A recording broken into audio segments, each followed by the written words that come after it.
Bonjour tout le monde. On va commencer l'IMAG bientôt.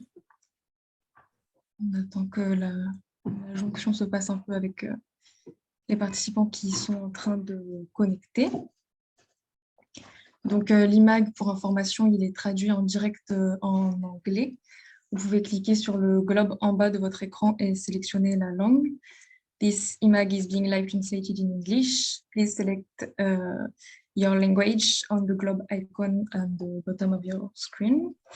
Nous vous invitons aussi à vous renommer en mettant votre nom et votre organisation. Et donc, on va pouvoir commencer cette IMAG. Donc, bienvenue à tous dans le 7e IMAG sur l'agriculture, l'alimentation et la reforestation en Afrique. Comme vous le savez, le continent africain il fait face à des enjeux majeurs qui concernent la résilience de la production alimentaire, la reforestation, la protection de la biodiversité, dans un contexte où l'agriculture est très, très importante parce qu'elle emploie 60% de la population sur le continent.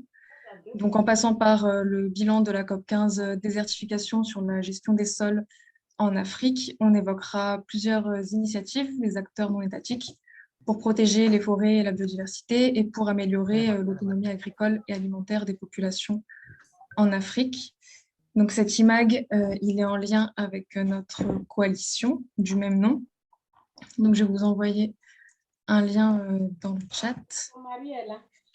Donc, tu vas lui donner pour lui. Et à savoir pour votre information aussi que...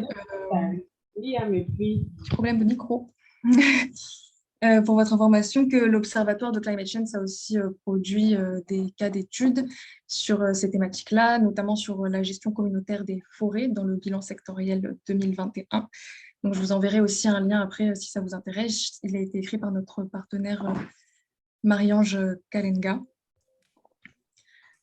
Donc voilà, je vais maintenant passer au sommaire avant qu'on puisse rentrer dans le vif du sujet. Hop. Donc, pour commencer, Jean-Marie Tapouleux, rédacteur en chef d'Afrique 21, qui est partenaire de l'IMAG, fera une revue de presse sur la COP15 désertification qui s'est tenue à Abidjan il y a 2 semaines.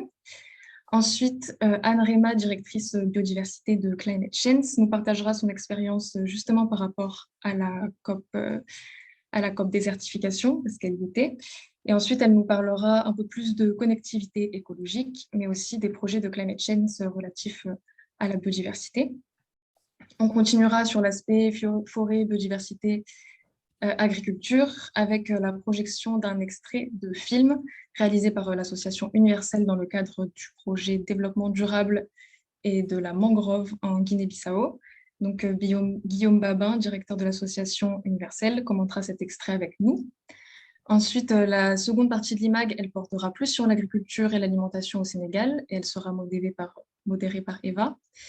On entendra d'abord Madame Mbodj, directrice de la planification et du développement durable à la ville de Dakar, qui nous parlera de la coopération décentralisée entre Dakar et Milan sur la question de l'agriculture urbaine. Et pour finir, Fatou Ndoye, qui est actuellement à Bonn, mais qui a réussi à se connecter avec nous aujourd'hui, nous parlera d'un projet qui est porté par Enda Sahel et WICF notamment, qui s'appelle le projet FEDIAC, Femmes engagées pour le développement inclusif et l'autonomie alimentaire de leur commune, qui est aussi mis en œuvre dans la ville de Dakar.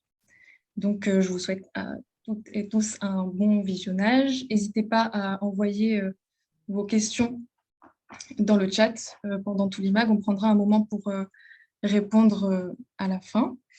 Et je vais maintenant laisser la parole à Jean-Marie pour savoir, vous, ce que vous avez remarqué par rapport aux grands enjeux, aux actus suite à la COP15 désertification d'Abidjan. Un peu quel bilan vous pouvez tirer de tout ça pour nous. Bonjour Chloé, bonjour tout le monde. J'irai un peu au-delà de la COP puisque vraiment l'enjeu de l'agriculture, l'alimentation et la déforestation, l'enjeu est vraiment global en Afrique au vu de l'actualité. Et donc sur le continent, l'agriculture, l'alimentation, la déforestation et le reboisement sont intimement liés. Et vous comprendrez pourquoi, surtout dans un pays comme la Côte d'Ivoire, qui est le premier producteur mondial de cacao, sauf que la production de cette matière première agroalimentaire est à l'origine de la plus importante déforestation enregistrée à ce jour sur le continent africain. On estime ainsi qu'entre 1960 et 2020, la Côte d'Ivoire a perdu plus de 80%, c'est énorme, 80% de son couvert forestier, une situation inquiétante à l'heure où le changement climatique et la sécheresse sont sur toutes les lèvres. On en a justement parlé, vous l'avez évoqué tout à l'heure, Chloé, lors de la COP 15 sur la désertification à Abidjan. Et à l'issue de cet événement, les participants se sont fixés pour objectif de restaurer 1 milliard d'hectares de terres dégradées d'ici à 2030. Cet objectif, il faut le rappeler, est contenu dans l'initiative d'Abidjan qui vise à mobiliser 1,5 milliard de dollars pour la restauration des terres dégradées par la sécheresse, souvent accélérée par la déforestation. Et d'ailleurs, face à la dégradation des forêts ivoiriennes, plusieurs multinationales spécialisées dans l'agroalimentaire ont promis d'agir, ont promis à Abidjan lors de la COP 15, ont donc promis d'agir en faveur du couvert forestier ivoirien.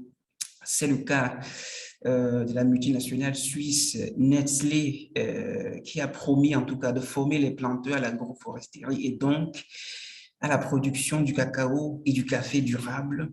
Et sa filiale ivoirienne s'engage aussi à fournir 1 250 000 plants d'arbres indigènes et fruitiers aux agriculteurs ivoiriens. L'entreprise contribuera entre autres aussi à hauteur de 2,5 millions d'euros au programme de conservation et de réhabilitation de la forêt classée de Cavally à l'ouest de la Côte d'Ivoire. Cette forêt est menacée, ou du moins on parle non seulement la coupe illégale de bois, mais aussi la culture illégale du cacao.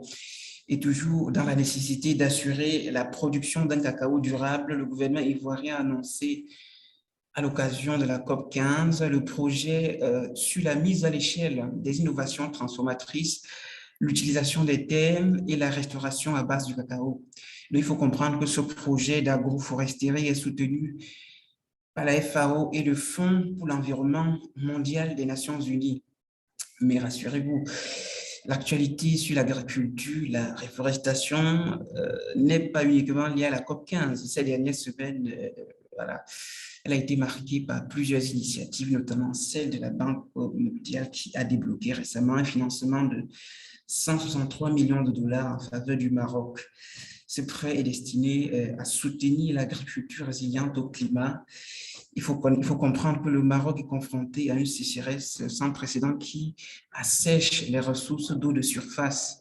Mais le royaume chérifien mise sur d'autres alternatives, notamment la réutilisation des eaux usées traitées et le dessalement de l'eau de mer. Né dans le cadre d'un partenariat public-privé, le groupe espagnol Abengoa vient justement de mettre en service une station de dessalement à Agadir. C'est la plus grande station de dessalement du royaume chérifien. L'usine fournira de l'eau potable non seulement aux populations d'Agadir, mais aussi fournira de l'eau aux agriculteurs dans la plaine de Stuttgart. C'est une très grande plaine fertile qui fournit des produits maraîchers aux grandes villes marocaines. Autre pays touché par la sécheresse, la Somalie, ce phénomène menace particulièrement les agriculteurs, sauf que, à l'exception des pays comme le Maroc ou encore l'Égypte, ce pays de la Corne de l'Afrique ne bénéficie pas des mêmes attentions, voilà, que des grandes banques de développement. Et donc, le plus récent financement dédié à l'agriculture en Somalie a été accordé par la Suède à travers la FAO pour faire face à l'urgence climatique qui menace plusieurs millions de personnes. Toujours face à la sécheresse, plusieurs pays africains misent sur l'agriculture irriguée. C'est le cas au Zimbabwe où le gouvernement vient justement, il y a quelques semaines encore, de lancer un vaste programme visant à la réhabilitation de 450 systèmes d'irrigation à travers le pays. En Ouganda, c'est pas très loin. En Ouganda, le programme des Nations Unies pour le développement s'est associé, quant à lui, au marché commun d'Afrique australe et orientale pour intégrer l'intelligence artificielle dans l'agriculture face au changement climatique. L'intelligence artificielle devrait permettre donc de réaliser plus facilement des prévisions pour permettre aux agriculteurs de s'adapter aux sécheresses qui ont tendance ces dernières années à se prolonger. Et puis, on va parler encore de reforestation pour signaler cet important programme de reboisement financé à hauteur de 71 millions de dollars par le Fonds pour l'environnement mondial au Zimbabwe. Le programme lancé il y a quelques semaines vise à restaurer 2150 hectares de terres dégradées en 2 ans. Je crois que j'ai fait le tour quand même de l'actualité, j'ai précisé l'essentiel de l'actualité sur l'agriculture en lien avec le changement climatique et la reforestation. C'est à vous, Chloé. Ok, merci beaucoup Jean-Marie. Vous nous avez fait un bon panorama des dernières initiatives et surtout des financements de projets dans ce cadre-là. Du coup, il y a aussi, on partagera aussi le site d'Afrique 21, parce qu'il y a aussi eu pas mal d'articles sur la COP15, justement, si c'est un enjeu que vous souhaitez creuser. Mais en attendant, Anne, tu vas pouvoir un petit peu nous parler de tout ça, des messages que Climate Change a pu porter là-bas sur les villes notamment, sur le rapprochement des 3 conventions des Nations Unies, et aussi ensuite parler un peu plus des projets de climate change et de connectivité écologique.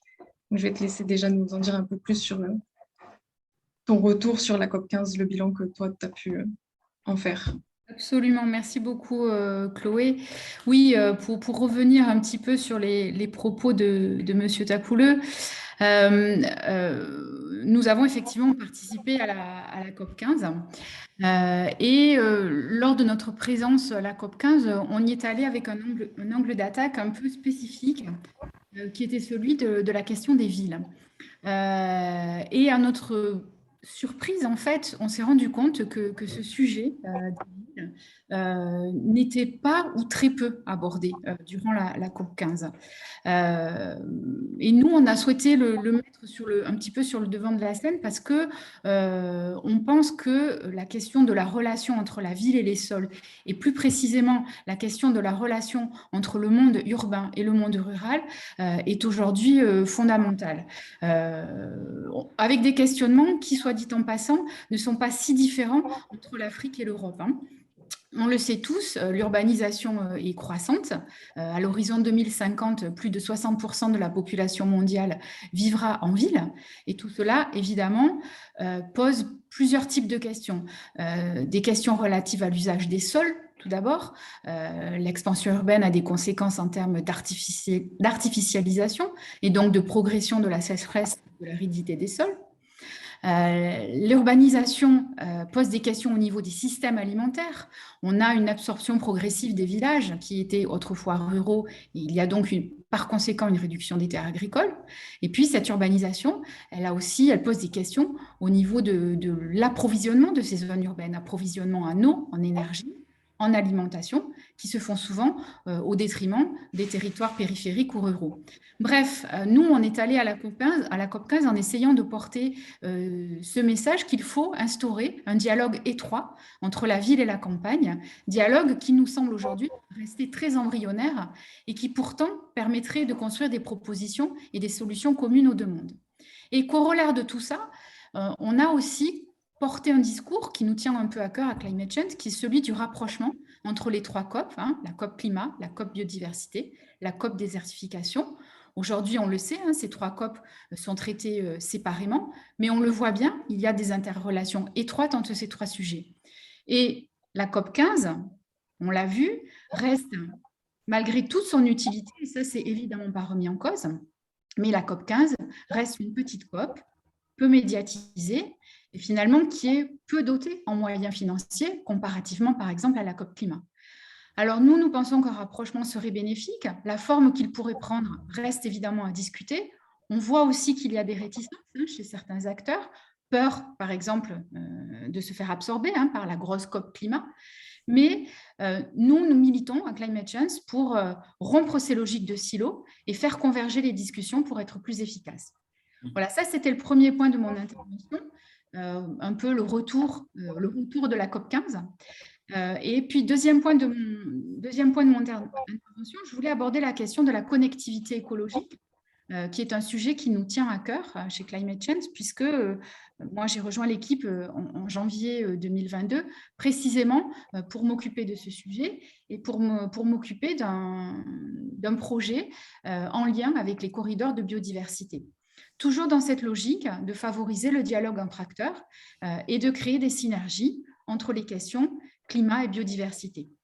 Alors, sur cette question de la connectivité écologique et de la biodiversité, il y a un constat qui est assez simple à faire, hein, aussi bien en Afrique qu'en Europe, c'est que la protection de la biodiversité a de nombreux effets positifs sur les écosystèmes, sur le climat, sur l'économie, sur les populations.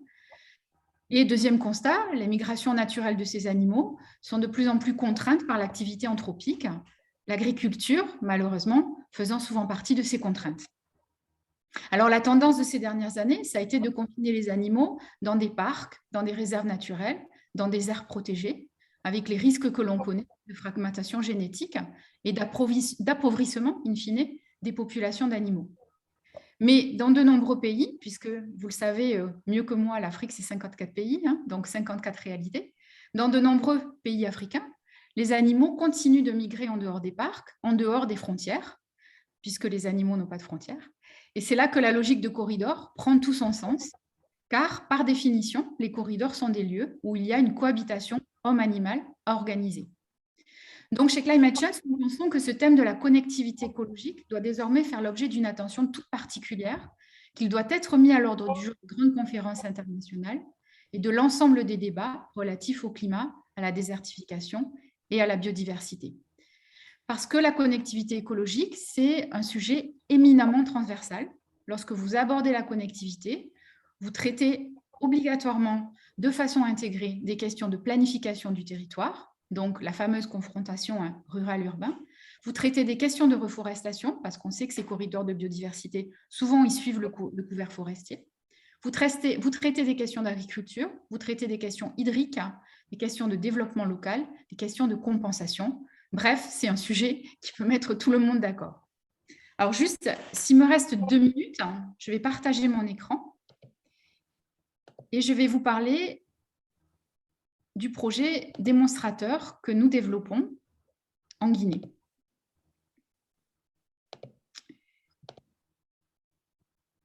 Voilà. Hop, voilà, normalement, c'est bon, je dois être en diaporama. Je vois que ça ne marche pas. Vous le voyez là ou c'est...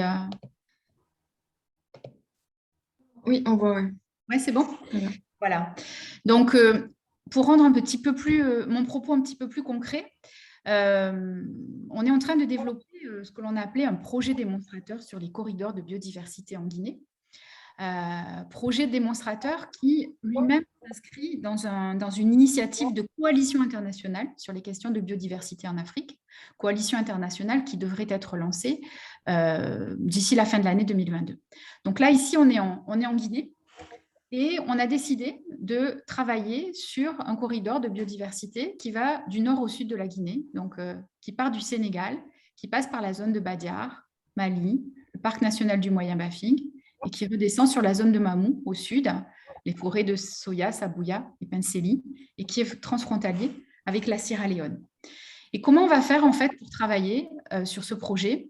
On va y travailler en 3 chapitres. Il va y avoir d'abord un premier chapitre qui va être consacré à la connaissance du territoire, puisque pour créer un corridor de biodiversité, il faut bien le connaître. Donc, on va cartographier intégralement ce corridor qui fait à peu près 350 km. Et ensuite, on va le diviser en territoires de projet. On ne part pas de rien. On a déjà travaillé avec la société Biotope qui a commencé à pré-cartographier.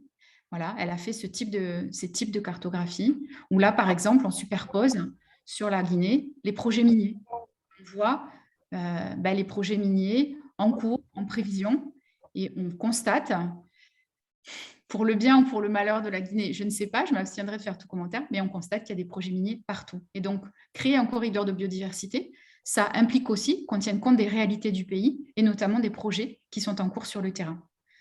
Voilà, ça c'est ce type de carte-là. Et on voit bien que notre petit corridor, il est encore potentiellement exploitable. Voilà.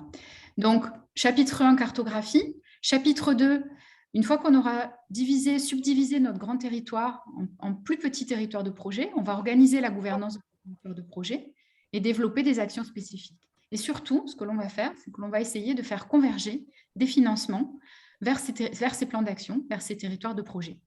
Financement que l'on va trouver de façon classique chez les bailleurs, chez l'Union européenne, au PNUD, à l'AFD. Mais en parallèle, on va essayer de développer une méthodologie de projet particulière pour la certification d'un projet climat-biodiversité. Donc, on va aussi travailler sur les questions de compensation avec la Guinée et dans le cadre de ce projet. Donc, je fais vite, je passe rapidement, si je suis à dispo pour les questions si jamais. Mais donc, pour conclure mon propos, ce que je voulais dire, c'est que il est nécessaire aujourd'hui, en tout cas pour nous chez Climate Change, de réfléchir et d'agir concrètement pour un déploiement des pratiques, des compétences et des acteurs, grâce à des projets intégrés qui utilisent tous les outils nécessaires et disponibles. Et les projets relatifs à la connectivité peuvent en être un exemple, parce qu'on le voit, ils intègrent des questions de reforestation, des questions d'agriculture, des questions de compensation, des questions de financement. Et donc, les projets relatifs à la connectivité sont un exemple de projet fédérateur, mais il y en a très certainement beaucoup d'autres. Voilà, je vous remercie pour votre attention et je serai disponible pour les questions. Merci beaucoup, Anne. C'était très intéressant. N'hésitez pas à mettre vos questions dans le chat et à interpeller directement Anne si vous souhaitez des compléments d'informations sur tout ça. C'est vrai que c'est un projet qui pense beaucoup aussi de manière systémique, donc c'était très intéressant. Et c'était aussi intéressant de vous informer un peu sur l'actualité à Climate Change et sur les choses qu'on fait en dehors de ces moments-là d'événements. Et donc, pour rester un peu dans cette même zone géographique, finalement, on va juste aller en Guinée-Bissau et regarder ensemble un extrait du film dont je vous ai parlé pendant le sommaire, de Garanda Bissau, Paroles de producteurs, qui a été réalisé par l'association Universelle dans le cadre d'un projet de coopération sur la mangrove. Et ensuite, on donnera la parole à Guillaume Babin pour nous parler un petit peu de ce projet-là et nous présenter rapidement cette coopération, qui est plus du coup sur l'agriculture. Voilà.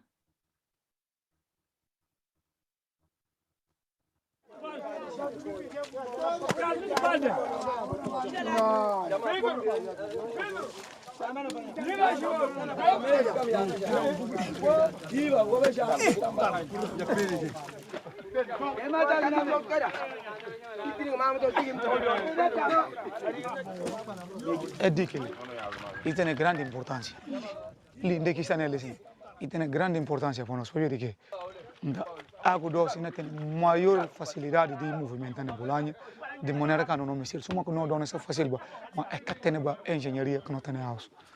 House non ti usa quasi tubo, insomma che non tiene alba dantis.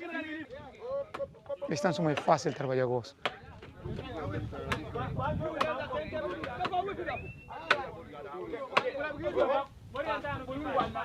Sécuriser les récoltes de riz passe par la maîtrise de la gestion de l'eau. Nous introduisons une technique simple et appropriable par les producteurs. Nous les soutenons dans le réaménagement de leur réseau hydraulique.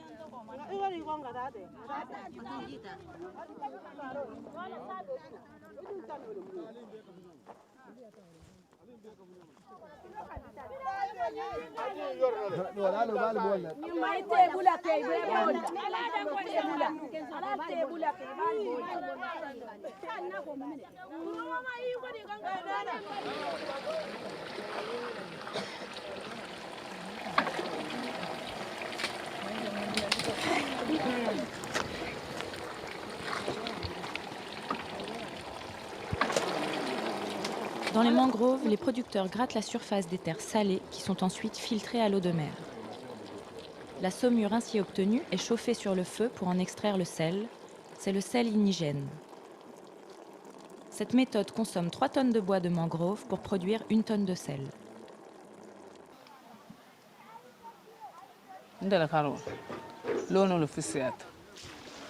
kanta ne ka lono fene so manda juno ka ko ka kono ibina sila so kono du bento tilote mal kante kara lono fene han ka juto mbo sitanu wala la mera hajote isedi un je so kono isedi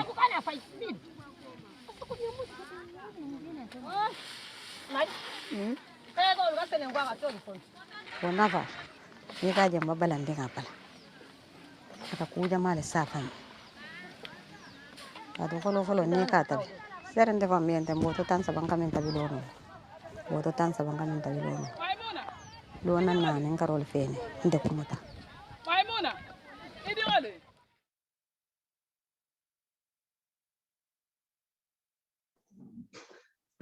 Merci. Du coup, merci.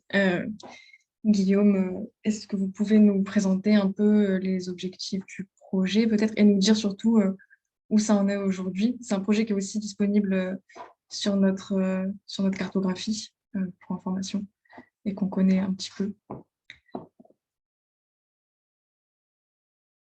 Vous n'avez pas votre micro. Allô, est-ce que vous m'entendez? Oui, d'accord. Bonjour à toutes et à tous, je m'appelle Guillaume Babin, je suis le directeur de l'association Universel. Donc Universel, c'est une ONG qui vise à soutenir l'agriculture paysanne dans 2 filières qui sont très spécifiques, le sel et la riziculture de mangrove. Et nous sommes une ONG qui est un peu particulière puisque le plus haut niveau d'expertise dans notre structure, finalement, elle réside chez nos bénévoles qui sont pour la plupart des producteurs de sel de Guérande, qui est une ville qui est connue et reconnue en France pour la qualité de leur sel. Et c'est cette expertise qui nous permet d'assurer après la pertinence dans nos projets et d'adapter notre approche à chaque contexte dans lequel on peut être amené à intervenir. Pour chaque projet, on travaille donc directement avec les productrices et les producteurs pour trouver des solutions techniques et organisationnelles qui leur permettent après de produire plus écologiquement et aussi de manière moins pénible. Vous l'avez vu dans l'extrait du film, hein, on propose par exemple aux productrices de sel qu'ils souhaitent une méthode de production qui permet de supprimer complètement l'usage de la combustion de bois dans le processus de production, sachant qu'il faut environ 3 tonnes de bois pour chaque tonne de sel produite. Ça permet, enfin la technique solaire qu'on propose permet de réduire de plus de 99% les émissions de gaz à effet de serre. Et ensuite, au niveau de la riziculture, ça on le voit un peu moins bien dans l'extrait, mais en gros, l'intervention et les aménagements qu'on décide ensemble avec les producteurs, ça leur permet de sécuriser les récoltes face à divers accidents qui en fait causent l'introduction d'eau saumâtre sur les cultures et qui détruit par conséquent la production. Et ça permet aussi de mieux gérer les périodes de sécheresse et également de fortes précipitations. Aujourd'hui, dans le cadre de ce projet qui a démarré en 2016, on a accompagné environ 700 producteurs et plus de 1000 de riz et plus de 1000 productrices de sel. Et les techniques qu'on développe dans le cadre de ce projet, il y a 6 autres projets qui l'ont reprise au niveau de la saliculture et 3 autres projets qui l'ont repris au niveau de la riziculture, ce qui permet de démultiplier au moins par 2 ou 3 l'impact qu'on peut avoir grâce à ce projet des Durames. Voilà. Et si jamais vous avez des questions à la fin de l'IMAG, je serai évidemment disponible. Ok, merci beaucoup Guillaume, je me permets de prendre la suite. Et merci aussi Chloé d'avoir géré cette première partie de l'IMAG. J'espère que vous avez apprécié aussi regarder ce bout d'extrait. Je pense que c'est très important aussi de voir quelques images comme ça. C'est une des premières fois qu'on fait ça en plein IMAG. Vous nous en direz aussi si ça vous a plu. Mais oui, donc merci aussi pour les quelques détails supplémentaires sur l'actualité du projet. Comme a dit Chloé, le projet est toujours sur la cartographie Climate Change, donc vous pouvez aller le consulter, il n'y a pas de souci, et retrouver aussi les contacts des porteurs du projet là-dessus également. Peut-être, si je peux me permettre, parce que je crois qu'on est 1 minute en avance de notre concept note qui est assez incroyable, si Anne ou Jean-Marie souhaitent dire un mot, réagir pour conclure en fait cette première partie IMAG, n'hésitez pas. Et sinon, on passe directement à la deuxième partie. Anne, peut-être tu voulais dire un petit mot. Oui, non, juste réagir en fait au film et à la présentation de Guillaume Babin. pour dire que, en fait, on parle beaucoup d'accès au financement, etc., mais on voit que c'est souvent, quelquefois, des solutions très simples, en fait, qui fonctionnent bien et qui ont un effet levier très important dans les pays. Donc, moi, je suis ravie d'avoir vu ça et je trouve que ce film est vraiment parlant et hyper intéressant. Parce qu'en fait, en transposant des solutions et en les adaptant au contexte local, on voit que ça fait vivre des villages entiers, quoi. Donc, merci beaucoup. C'était vraiment hyper enrichissant. Voilà. Ok, merci Anne. Et Jean-Marie, je ne vois pas que tu lèves la main, donc c'est qu'on va pouvoir passer tout de suite à la suite. Et Monsieur Kalomba et Ouattara, si je peux me permettre, on va attendre jusqu'à la fin de l'IMAG pour prendre les questions des personnes qui ne sont pas officiellement intervenantes. Mais ce sera avec plaisir de vous écouter à la fin. Donc, passons donc maintenant à la deuxième partie de l'IMAG, où on va se concentrer un petit peu plus sur ce qui se passe en zone urbaine, avec notamment la présentation de deux projets, un projet plus tourné coopération décentralisée entre la ville de Dakar et la ville de Milan.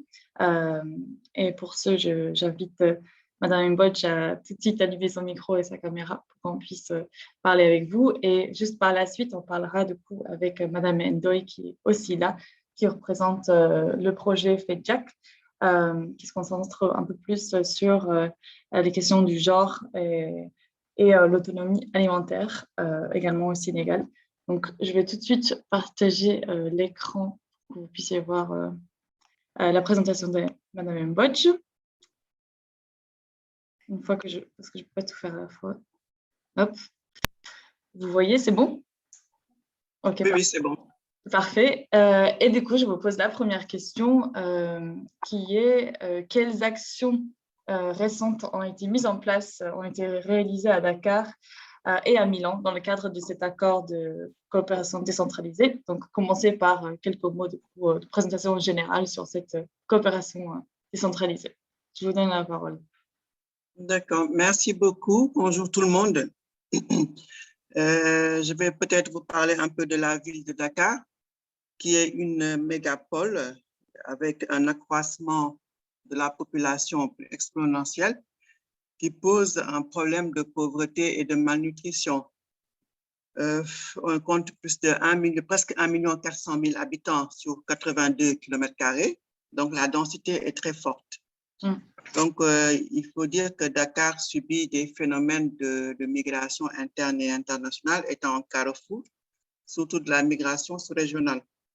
Et donc, le défi est en fait de nourrir une population qui s'entasse en ville où les zones agricoles disparaissent petit à petit. On a parlé de dégradation des sols et de la disparition des zones agricoles.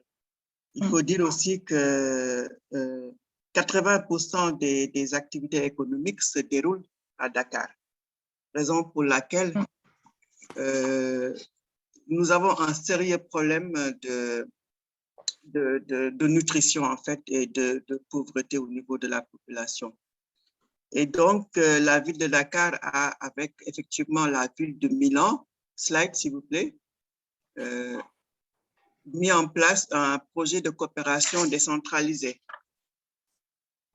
Ce projet, c'est le micro-jardinage au niveau de la ville de Dakar, qui est un système alternatif d'alimentation durable pour une population confrontée à une pauvreté, à une insécurité nutritionnelle et alimentaire. Le micro-jardinage consiste simplement à faire du maraîchage sur des tables ou d'autres supports, vu qu'il n'y a plus d'espace agricole.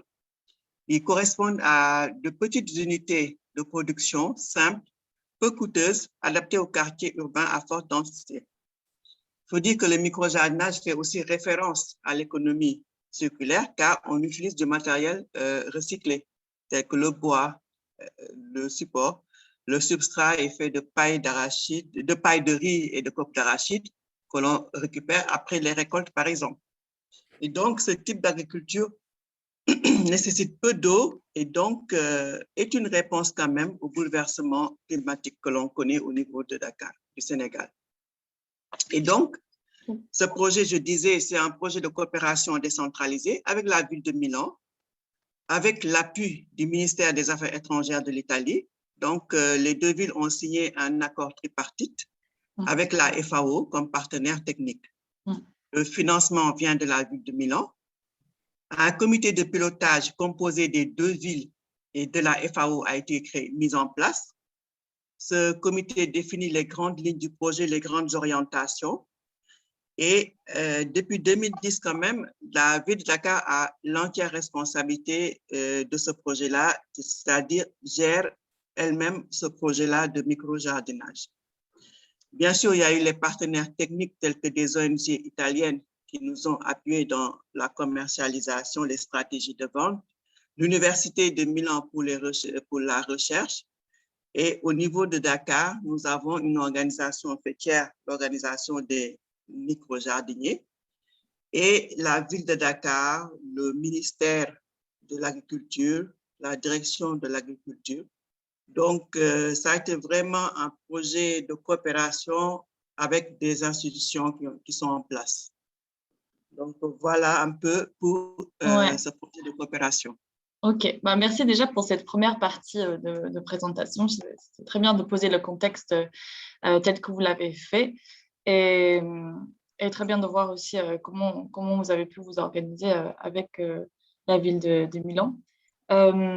Donc, du coup, concrètement, si on parle d'adaptation, de résilience pour la ville de Dakar, comment vous pouvez traduire tout cela en résultats ou comment vous mesurez un peu ça au niveau de la ville de Dakar aujourd'hui? Comment les populations ont pu pu connaître les bénéfices de ce projet? Est-ce que vous pouvez nous dire un peu plus sur ça et notamment aussi, comme on a pu parler précédemment dans d'autres ateliers virtuels où vous avez été invité à discuter aussi, quels ont été un peu les bénéfices de ce projet dans un contexte de Covid ou un contexte de pandémie où la résilience des chaînes d'approvisionnement sont très, très importants à assurer? Est-ce que vous pouvez nous dire un peu sur ça? Oui, en termes de résilience agricole et alimentaire, j'ai pris l'exemple de la COVID qui a duré pratiquement plus de 2 ans. Oui. Et Dakar a constitué l'épicentre de la pandémie au Sénégal, car plus de la moitié des cas déclarés étaient enregistrés dans le département de Dakar. Donc, la ville de Dakar a été sévèrement touchée. Et face à cette pandémie-là, le micro-jardinage a constitué vraiment une alternative résiliente et durable.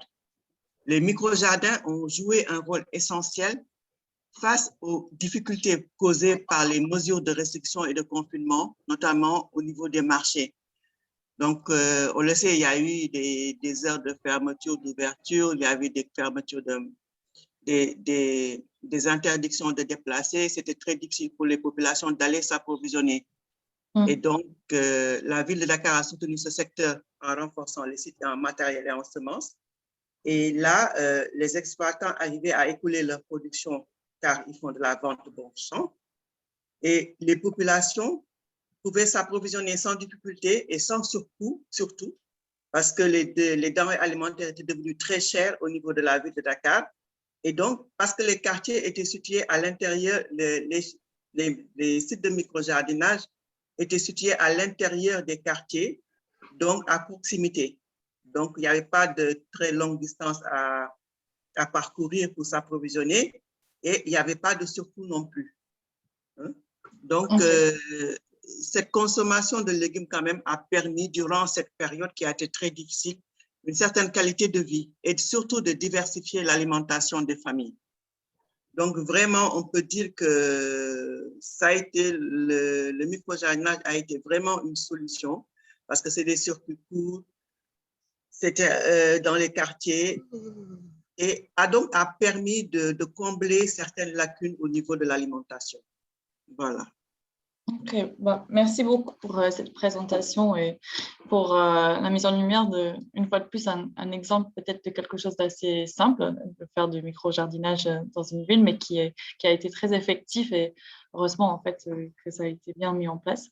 Je pense qu'on est un peu à la limite du temps, mais je voulais juste savoir qu'est-ce qui se passe là au niveau de de ce projet aujourd'hui, si vous avez l'ambition de faire en sorte que ça se renforce ou ça se réplique ailleurs aussi, ou quels sont un peu les projets à l'avenir pour la COP10? Oui, actuellement, nous en sommes au renforcement des sites parce que la population est très demandeuse. Le concept est connu et à la limite, les gens préfèrent avoir les légumes des sites de micro-jardinage que les sites, par exemple, des Niayes où l'eau utilisée est plus ou moins polluée. Donc, les gens acceptent même de payer un peu plus cher les produits de micro-jardinage. Donc, on en est vraiment, parce que la demande est très forte, au renforcement des sites et à la formation des populations. Là, le nouveau maire, on va commencer encore une période de 3 mois de formation des populations, tout simplement parce que la demande, elle est là. Elle est réplicable, bien sûr, à l'intérieur du Sénégal, parce que c'est une technologie très peu coûteuse à la portée de tout le monde. Et la demande, elle est là. Donc, nous allons encore faire des formations en technique de micro-jardinage au niveau de la ville. Nous avons programmé là au moins 3 mois de formation. OK. Merci beaucoup pour ces informations complémentaires. Je vais me permettre du coup d'arrêter là le partage d'écran. Mais pour tout ce qui est photos et supports et informations complémentaires, on pourra, enfin si vous êtes d'accord, Madame Bodge, on pourra envoyer ça à l'ensemble des participants pour partager l'info sans souci. Donc, passons du coup à notre... Merci encore.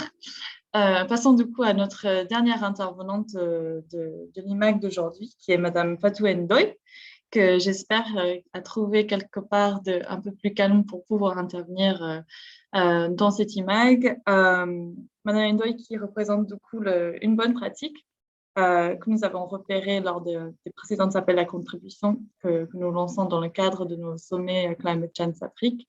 D'ailleurs, il y en a un en cours en ce moment pour le prochain sommet Climate Change Afrique qui aura lieu à Dakar du 3 au 7 octobre, enfin de 4 au 6 octobre, mais dans le cadre de la semaine de la mobilité durable et du climat du 3 au 7 octobre. On vous donnera toutes les informations dans le chat. Donc, Madame Ndoye qui est là, bonjour. Vous êtes là pour représenter du coup le projet FEDIAC, qui est un projet de soutien des femmes, des initiatives des femmes pour l'autonomie alimentaire au Sénégal. Si ça vous va, est-ce que vous pouvez commencer du coup par répondre à la question quels sont les points clés identifiés lors du diagnostic du projet? Bonjour tout le monde, merci beaucoup de m'avoir donné la parole. Peut-être rappeler juste avant le contexte que c'est suite à ce que Mme Bodge vient de présenter, par rapport à la situation du Sénégal, qui est quand même un pays fortement dépendant des exportations, mais aussi un pays, comme nous l'avons dit, avec une population, surtout en milieu urbain, une démographie galopante, parce que ne serait-ce que si on prend la densité de Dakar, qui se situe autour de 5700 habitants au kilomètre carré, alors que la moyenne nationale se situe à 69 habitants au kilomètre carré. Nous avons aussi au niveau de Dakar l'importance du secteur informel, avec surtout la contribution des femmes dans ce secteur informel-là, qui se situe surtout dans l'alimentation. Nous avons également un pays où, en tout cas au niveau de Dakar, le chômage et l'employabilité des jeunes qui posent problème.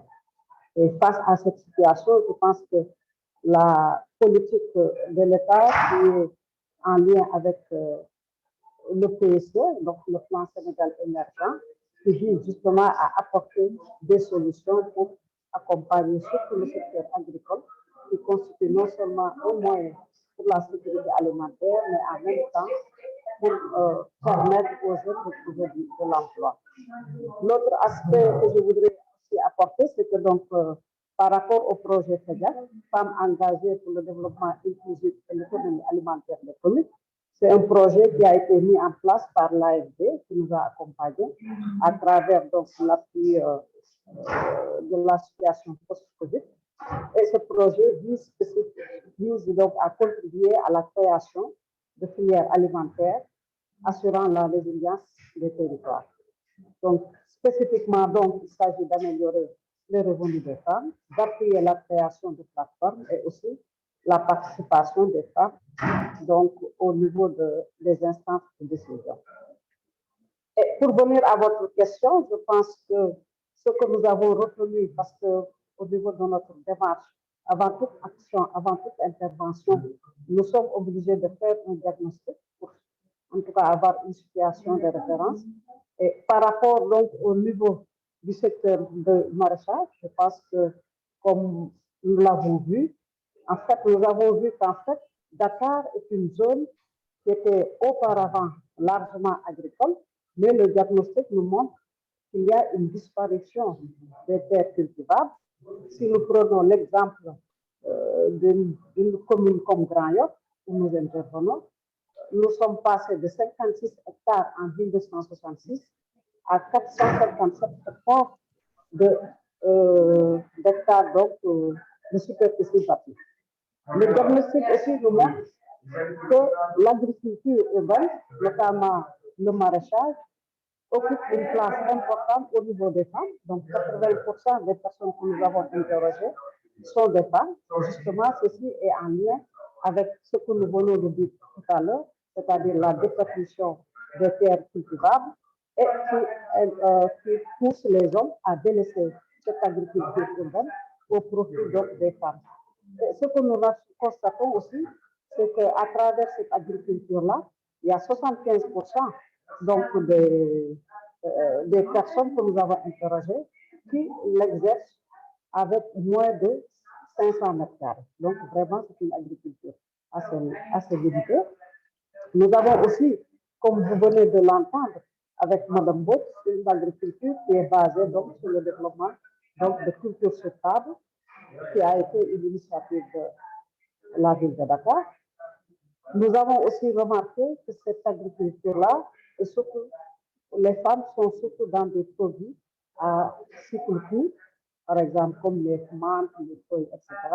Parce que justement, n'ayant pas la possibilité de pouvoir avoir accès à des terres. Et certaines contraintes que nous avons identifiées au niveau de ces femmes qui exercent dans ça, c'est lié d'abord à la situation physique qui a touché près de 94% des femmes qui sont devenues plus ou moins vulnérables à cause de la crise Covid. Nous avons aussi remarqué que dans ce secteur, il y a énormément de problèmes liés au manque de matériel, de production, l'accès à l'eau, l'accès à la terre et le financement de manière globale. Et en termes de besoins identifiés au niveau de ces femmes, c'est surtout les techniques agroécologiques qui ont été surtout soulignées par les actrices, notamment comment mettre en place des pépinières, la production d'engrais naturels, etc., et la planification des cultures. Si nous prenons le cas du secteur de la transformation, les activités aussi, nous l'avons remarqué, elles sont essentiellement féminines. Donc, surtout, elle est exercée par des femmes plus ou moins d'âge mûr. On constate aussi que les produits qui sont proposés dans ce secteur sont vraiment les dérivés de céréales, donc la transformation de céréales, la transformation de légumes, etc. Et les contraintes majeures identifiées dans ce secteur, c'est justement l'exiguïté des espaces de production qui parfois même impactent la qualité du produit. Nous avons aussi remarqué que ces femmes qui sont dans ce secteur de la transformation manquent en tout cas de dispositifs de collecte de données par rapport au suivi comptable, les données comptables, etc. On manque criard aussi d'équipements, notamment pour permettre de transformer les produits, et aussi un problème lié à l'écoulement des produits. Et dans ce diagnostic aussi, le besoin identifié en termes de formation, c'est donc surtout par rapport aux nouvelles techniques de transformation, les équipements, le renforcement de capacité de manière générale. Et le deuxième maillon donc, que nous avons identifié, c'est le métier donc, de la restauration. Donc là-bas aussi, les diagnostics nous montrent le diagnostic nous montre que c'est aussi un métier fortement dominé par les femmes, avec des conditions de travail très précaires, parce que souvent, nous avons des femmes qui sont souvent déverties, parce que justement, n'ayant pas occupant l'espace de manière anarchique. Et ce que nous avons remarqué aussi dans ce secteur de la restauration, c'est que l'activité est assez conséquente, c'est-à-dire les ressources tirées de l'activité, parce que dépense parfois même le SMIC, le niveau de est au-dessus du salaire moyen d'un employé sénégalais. Et dans ce secteur de la restauration, ce qu'on constate aussi, c'est un déficit criard de formation, des espaces de vente pour permettre justement d'améliorer la qualité proposée aux consommateurs, mais aussi un secteur qui a été largement marqué par la situation Covid, parce que justement, avec les mesures prises par l'État, ce qui ne permettait pas aux femmes d'aller vraiment travailler dehors. Et nous l'avons vu que c'est surtout une restauration qui est très active du soir, et ça ne permettait pas aux femmes d'accéder à des revenus convenables. Les autres contraintes que nous avons remarquées lors de cette diagnostic, c'est le manque de lien entre les différents acteurs de la filière, notamment les transformatrices, les restauratrices, les maraîchères, au sein d'un même espace, ne sont pas connectés. L'autre point que nous avons aussi remarqué par rapport à ce diagnostic, c'est aussi une faible relation entre ces actrices et les autorités territoriales, mais aussi parfois un manque de soutien de la part de l'autorité. Voilà en gros de manière ramassée donc, les résultats que nous pouvons montrer par rapport à ce diagnostic. Ouais, super. Merci déjà pour cette première partie sur le diagnostic. Franchement, c'est assez impressionnant le travail que vous faites pour arriver jusqu'à ces détails-là de besoins et les données en fait, que vous avez réussi à produire. C'est très utile, je pense, pour savoir de partir de là, avoir ce contexte avant même de mettre en place le projet. Je pense que c'est très nécessaire. Et les différents types de manques et de besoins que vous avez soulignés, c'est beaucoup des choses qu'on essaie de traiter dans le cadre des coalitions Climate Change et des choses qu'on essaye de traiter lors de nos ateliers, des sommets également. Donc, merci pour ce partage d'infos. Donc, voyons voir maintenant du coup ce que le projet a réalisé concrètement et où est-ce que vous en êtes aujourd'hui. Est-ce que vous pouvez prendre peut-être 3 minutes de présentation là-dessus et après, ça nous permettrait de garder un peu de temps à la fin là, pour des questions du public. Merci, Madame Ndoye. Voilà, par rapport à ce diagnostic, donc après cela, nous avons identifié quelles personnes qui devront participer au projet et nous les avons soutenus. Par exemple, en termes de renforcement de capacité, pour la formation, nous avons renforcé les capacités techniques de près de 680 femmes et des jeunes. Aussi, identifier le lancement, par exemple, des formations certifiantes pour certains jeunes qui leur permettra d'avoir un diplôme reconnu par l'État. Nous avons aussi accompagné au plan technique, donc parce que le problème des équipements posé problème était des contraintes que nous avons voulu en tout cas accompagner, notamment la mise en place d'équipements solaires, des moulins solaires, des pompes solaires, des séchoirs solaires, justement pour faciliter l'accès aux femmes au niveau technologique également. Au niveau du maraîchage, par exemple, aussi, nous avons appuyé donc, pour accroître le nombre d'équipements, notamment les tables, etc., pour faciliter aussi la production à ce niveau. L'autre aspect, un des grands, en tout cas, les grandes réalisations de ce projet, c'est la mise en place de plateformes territoriales, c'est-à-dire les femmes qui sont dans le maraîchage, dans la restauration et dans la transformation, au sein de la même commune, essayent de travailler, de mettre en synergie leurs actions et de créer donc une chaîne de valeur pour renforcer, développer un partenariat entre elles. Il y a aussi également un appui au niveau donc avec les autorités locales de lancer des plaidoyers ces plaidoyers qui ont permis, par exemple, d'arriver à un engagement de certaines autorités qui visent, par exemple, à essayer de trouver des espaces disponibles pour placer encore les maraîchers dans ce domaine-là. Nous avons aussi dans certaines localités où les maires s'engagent maintenant avec, en tout cas, l'ouverture des classes, de développer des cantines scolaires pour justement offrir des repas aux enfants pour, en tout cas, améliorer leur alimentation en offrant, par exemple, des bouillies le matin pour leur permettre d'avoir vraiment une alimentation de qualité. Et l'autre aspect aussi, c'est que dans certaines zones, il y a des points focaux qui sont en tout cas, et qui ont été pris en charge au sein des mairies pour pouvoir justement suivre les engagements au niveau des conseils municipaux. Voilà en gros ce que nous pouvons dire par rapport à ce projet.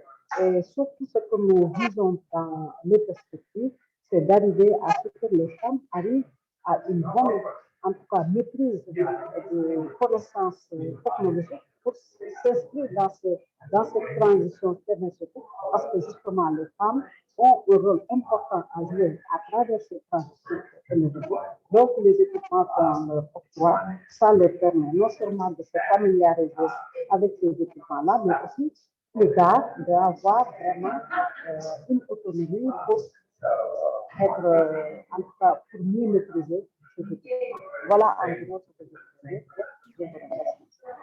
Ok, très bien, merci Madame Ndoye. Bon, j'espère que tout le monde a pu bien entendre Madame Ndoye. Enfin, nous, il y a eu quelques soucis de son, mais on a bien suivi. Et juste pour rappeler aussi qu'on fait une version écrite de l'IMAG. Donc, si jamais il y a eu des informations un peu perdues, on s'assurera que ce soit tout retransmis dans la version écrite. Mais merci encore beaucoup pour ce partage de bonnes pratiques. On arrive aux quelques minutes de la fin de la session d'aujourd'hui. Vu qu'on l'a un peu promis, je l'ai un peu promis en début de session, on peut prendre 2 questions. Enfin, il y avait 2 personnes qui avaient levé la main il y a quelques minutes. Ou peut-être Jean-Marie, tu voulais commencer par redire quelque chose et après, on arrivera à la conclusion de cette IMAG. En fait, c'est surtout des réactions de nos intervenants. Oui, peut-être c'est pas une réaction, mais peut-être une question à Monsieur Babin, parce que j'ai écouté son projet extrêmement intéressant en Guinée-Bissau. J'ai écouté la valorisation, la préservation du bois de mangrove.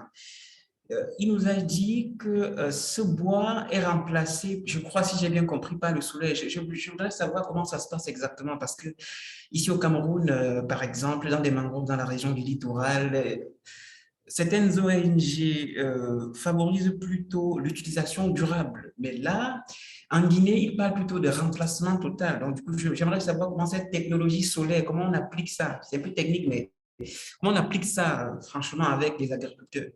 Monsieur Babin, pardon. Alors, je vais essayer d'être très rapide. Déjà, pour le cas particulier de la Guinée-Bissau, ça va dépendre des zones de production, mais ce n'est pas forcément du bois de mangrove. Ça l'est régulièrement, mais ça peut être du bois de forêt terrestre qui est utilisé.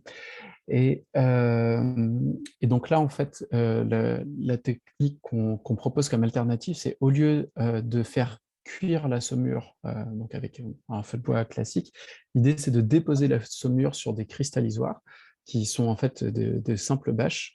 Et donc après, il y a différents itinéraires techniques, mais une fois qu'une fine pellicule de saumure est déposée sur cette bâche, il n'y a plus qu'à laisser le soleil et le vent travailler, l'eau s'évapore et on peut récolter le sel au bout de quelques heures ou à la fin de la journée. Voilà. Je simplifie beaucoup, mais c'est l'idée. Merci Guillaume, et j'espère que ça a répondu à ta question, Jean-Marie. En partie, oui. Du coup, je vais aller sur Internet pour voir très précisément ce qui se passe, comment ils procèdent exactement. Ouais. Après, n'hésitez pas à demander mes coordonnées, il n'y a pas de souci, on pourra en parler plus longuement aussi. D'accord. Peut-être qu'on retrouvera un article sur le projet bientôt. Non, je rigole, je ne promets rien. Madame Mbodj, vous avez une question, une réaction également sur les dernières interventions? Oui, merci. Donc, la première question, c'était sur le remplacement du bois. On a répondu. Mais j'étais surtout, ça m'intéresse de la notion de collectivité écologique. Je pense que c'est Anne Reyma de Climate Change. Et donc, avec la transhumance enfin, lier le climat et la biodiversité, c'est plus c'est une réflexion, et aller du Sénégal jusqu'au Mali, Guinée-Mali, et donc faire une étude sur ces 3 pays. Bon, c'est vrai que la géographie un peu diffère. Oui, ça a coupé ou... Non, c'est bon, vous avez... Oui, je pense que c'était commentaire. Oui, merci beaucoup pour votre réaction. Oui, c'est en fait... d'une part, comme je le disais, les animaux n'ont pas de frontières, hein, donc la connectivité écologique, quelque part, ça force les pays à se parler entre eux, donc il y a un aspect géopolitique quelquefois qui est assez intéressant. Et puis surtout, quand on s'intéresse à ces questions de corridors, comme je le disais, on rentre très vite dans différents sujets qui vont forcer en fait les acteurs qui s'en occupent à tous se mettre autour de la table et à tous parler d'une même voix pour servir une même stratégie de territoire. Et donc ça, c'est vraiment très très intéressant parce que c'est un sujet éminemment transversal, quoi. Voilà. Et notamment qui fait le lien entre le climat et la biodiversité. Donc c'est la connectivité, ça a un fort impact biodiversité et ça a un fort impact développement local également. On poursuit les 2 objectifs en même temps. Voilà. Merci beaucoup, c'est très intéressant. Merci. Je vous en prie. On est très content de pouvoir enfin pouvoir parler du projet aussi. Voyons voir ce qu'on va pouvoir annoncer aussi dans les prochaines échéances, enfin, notamment dans je disais, le sommet Climate Change Afrique qui aura lieu à Dakar du 4 au 6 octobre. J'en profite vraiment pour dire qu'on vous donne tous rendez-vous là-bas pour qu'on se retrouve pour parler sur tous les secteurs qu'on traite à Climate Change. Bien évidemment, il y a récemment la biodiversité qui est devenue un grand sujet, mais on traite du coup tous les mêmes sujets et secteurs de nos coalitions africaines depuis 2018. Donc, n'hésitez pas à retrouver aussi le site web du sommet pour retrouver les informations à la fois sur le programme et sur l'appel à contribution et les inscriptions qui ont été lancées très récemment. Donc, je me suis déjà permise de déborder de 5 minutes. Vous pouvez continuer à rester et s'il y a quelqu'un qui a encore une question, on peut la prendre.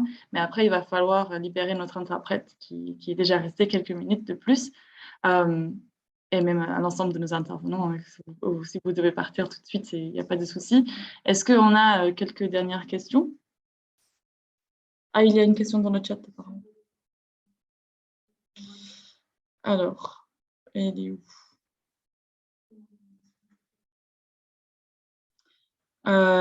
Quelle organisation? C'est-à-dire, est-ce que Madame Fatouma Francis Dembélé est toujours présent pour pouvoir poser sa question, ou peut-être mieux préciser sa question qui a été envoyée dans le chat pour Madame Mbodj?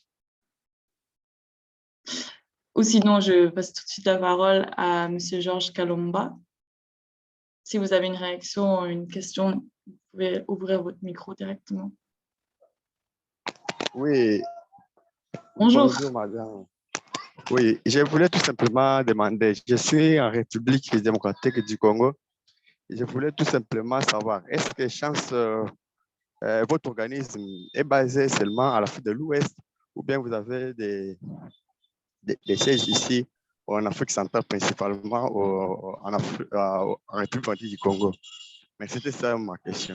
Ok, merci beaucoup pour votre question. Et en fait, si vous ne connaissez pas du coup Climate Change, nous, on est basé, nos locaux, notre équipe salariale est basée ici à Paris, mais on travaille surtout avec un grand réseau d'acteurs non étatiques à travers le monde, et notamment depuis 2018, comme je disais, et notre premier sommet Climate Change qui a eu lieu, notre premier sommet Climate Change Afrique qui a eu lieu à Abidjan en 2018, avec des coalitions d'acteurs non étatiques basées surtout sur le continent africain.